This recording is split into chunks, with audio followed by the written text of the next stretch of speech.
Bonjour à tous et bienvenue dans cette nouvelle vidéo sur le logiciel Fusion 360. Donc cette vidéo fait suite à la précédente qui s'intitulait Reproduire une pièce existante à partir d'une photo, et dans les commentaires vous avez été nombreux à me demander pourquoi ne pas reproduire cette pièce à partir d'un scanner.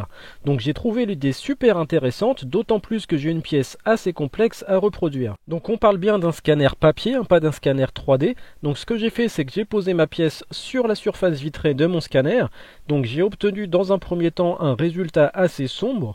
Donc je me suis dit, pour bien différencier les différentes surfaces, je vais peindre en blanc la surface qui vient en contact avec la vitre, et là j'ai obtenu un résultat exploitable. Donc à partir de ce scan, on va pouvoir passer à la conception sur Fusion 360. Donc la première chose qu'on va faire, c'est aller chercher notre scan. Donc on va dans Insérer puis Canva. Je fais Insérer à partir de mon ordinateur et je vais chercher mon scan. Je le place sur ce plan et je peux faire OK. Donc là, le scan s'est inséré, mais pas forcément à la bonne échelle. Donc ce qu'on va faire, c'est qu'on va se placer bien sur la vue de haut, aller dans Canva, faire un clic droit sur le scan 2 et cliquer sur Calibrer. Donc là, je prends une mesure en physique sur ma pièce et je la rapporte sur mon scan. Donc je dis que par exemple entre ces deux points, j'ai à peu près 11,25. Donc ça me permet de remettre mon scan à la bonne dimension. À partir de là, je peux créer une esquisse ici sur ce plan et je vais venir représenter le cercle. Donc je fais un cercle de 11,25 et je fais Entrée. Du coup maintenant je peux quitter cette esquisse et ce qu'on va faire, c'est venir modifier le canevas, donc pour bien le replacer correctement par rapport à l'esquisse que nous venons de dessiner. Donc une fois que c'est bien placé, je peux cliquer sur OK. Et donc nous allons maintenant pouvoir passer à la suite de la conception. Donc pour ce faire, on va revenir sur notre esquisse, donc je double-clique dessus et on va venir ajouter des éléments donc par rapport au code que j'ai réussi à prendre sur la pièce. Donc notamment, je rajoute un diamètre 15-15 qui va correspondre au fond de ma denture et également un diamètre de 20,5 qui correspond lui au haut de la denture. Donc on voit quelques décalages au niveau de la denture, mais il faut savoir que celle-ci est vraiment très usée. Donc ensuite, je vais rajouter un trait vertical qui part du centre et qui descend de cette façon. Et ce trait va me servir à recaler mon scan. Donc on voit ça tout de suite. Donc je fais un clic droit sur mon scan, je fais modifier le canevas et je fais une petite rotation de façon à ce que mon trait arrive au centre d'une dent. Donc je vais mettre 2,4. Voilà, donc ça paraît pas mal. Je vais pouvoir faire OK. Et maintenant, on va venir tracer le contour de notre dent. Donc pour ce faire, je fais une spline ici par 3 points. Donc je viens décalquer la forme de la dent. Je valide cette première spline. Je viens en faire une symétrie. Donc je sélectionne ma spline, je sélectionne mon axe de symétrie et je fais OK. Donc nous avons maintenant une première dent. Donc ce qu'on va faire, c'est qu'on va la répéter. Je vais dans Créer et Réseau circulaire.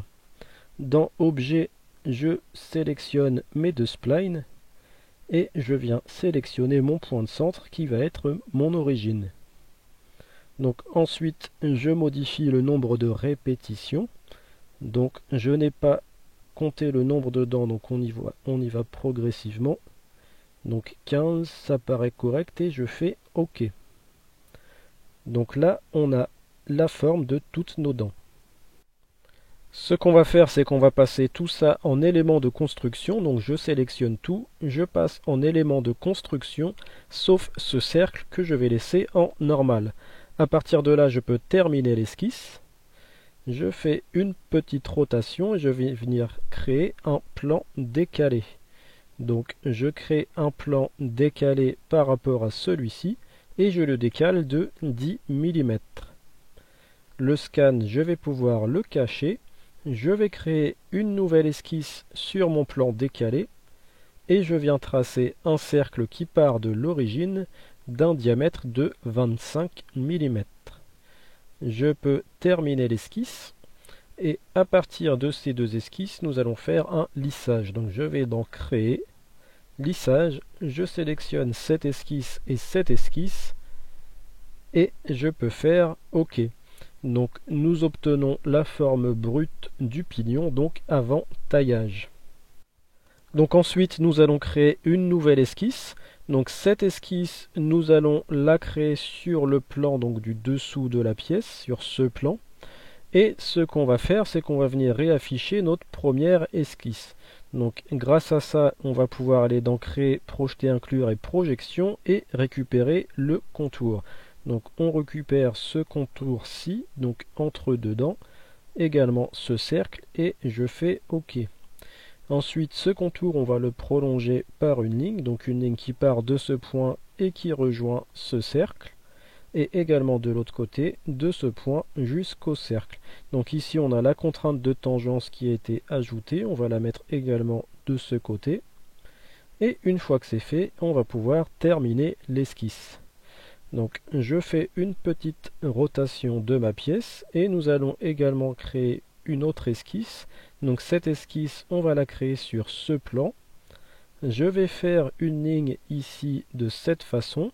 Sur cette ligne, je rajoute des contraintes, donc une contrainte de coïncidence entre ce point et l'origine, entre ce point et le haut de la pièce. Et on va également venir rajouter une cotation d'angle, donc entre cet axe et mon trait, je dis que j'ai une valeur de 10 degrés. Et je peux maintenant terminer cette esquisse.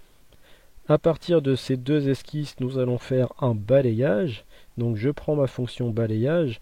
Dans Profil, je sélectionne cette forme. Et dans Chemin, je sélectionne mon axe. Donc nous avons le taillage d'une première dent.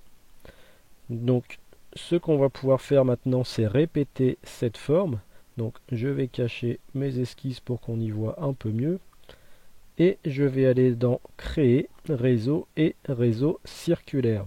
Je sélectionne mon balayage, je sélectionne mon axe, et je dis comme précédemment que je veux 15 répétitions. Donc nous avons maintenant toutes nos dents qui sont représentées. Donc ce qu'on peut faire, c'est réafficher notre scan pour avoir un aperçu du résultat. Et si ça nous convient, nous pouvons passer à la suite de la conception. Donc pour la suite, on crée une nouvelle esquisse sur ce plan et on va venir tracer un cercle qui part de l'origine et d'une valeur de diamètre de 18 mm. On peut quitter l'esquisse et cette esquisse, on va l'extruder de cette façon d'une valeur de 13 mm. Ensuite, on va venir ajouter le perçage, donc c'est un perçage qui va partir de ce plan. On vient le repositionner pour qu'il soit coaxial avec le reste de la pièce. Dans Étendu, je mets tout pour qu'il soit traversant et ce sera un trou lamé d'un diamètre de 8 mm, un diamètre de lamage de 11 et une profondeur de 6,5 mm. Donc je peux faire OK. Donc on a notre perçage qui est bien traversant, on va rajouter une esquisse sur le haut de la pièce ici sur ce plan et on va venir tracer un cercle. Donc je trace un cercle ici de cette façon, c'est un cercle de 6 mm de diamètre. Je lui rajoute une contrainte de verticalité entre le centre du cercle et l'origine et une cotation toujours entre le centre du cercle et l'origine d'une valeur de 9,45 mm. Une fois que c'est fait, je peux terminer l'esquisse et cette esquisse, on va elle aussi l'extruder. Donc je sélectionne cette forme et j'extrude de moins 13 mm. Donc nous avons maintenant la conception de la pièce qui est pratiquement terminée. Ce qui va nous manquer, c'est un dernier chanfrein. Donc pour le faire, je vais faire une nouvelle esquisse sur ce plan et je vais venir tracer un triangle. Donc je trace mon triangle de cette façon. Hop. Ensuite ce triangle je vais le coter. Donc je dis qu'ici j'ai une valeur de 5 mm. J'ai une valeur d'angle entre ces deux traits de 20 degrés. Je rajoute une cotation entre son point et mon origine de 9 mm. Et enfin une contrainte de coïncidence entre ce trait et ce point. Une fois que c'est fait, je peux terminer cette esquisse et à partir de cette esquisse, nous allons faire une révolution. Donc je fais une révolution autour de cet axe, donc je n'arrive pas à le sélectionner, je vais prendre cette forme et je fais OK. Donc nous avons maintenant la conception de notre pièce qui est entièrement terminée. Donc si on veut faire une dernière validation au niveau de la denture, on peut réafficher notre scan. Donc on voit que ça convient pas mal. Et ce qu'on va pouvoir faire maintenant, c'est une dernière validation donc, au niveau de la forme en passant par une impression 3D. Donc avant ça, je vais recacher mon scan. Ensuite, je vais dans Fichier, Impression 3D. Je décoche Envoyer à l'utilitaire d'impression. Je sélectionne mon corps et je fais OK. Donc je vais l'enregistrer au format STL. Cette pièce, je vais l'appeler Pignon. Et je fais enregistrer. Donc j'ai mon STL, on peut passer maintenant sous Cura. C'est une petite pièce, on en a pour 41 minutes, donc c'est parti pour l'impression. Donc voilà, c'en est fini pour la vidéo d'aujourd'hui, j'espère qu'elle vous aura plu et vous aura été utile. Pour ma part, je vais passer au montage de la pièce pour valider les dimensions. De votre côté, je vous invite à me laisser un petit pouce bleu et vos impressions dans les commentaires. Et je vous invite également à vous abonner à la chaîne pour les personnes dont ce n'est pas encore le cas. En attendant, je vous dis à bientôt pour une prochaine vidéo.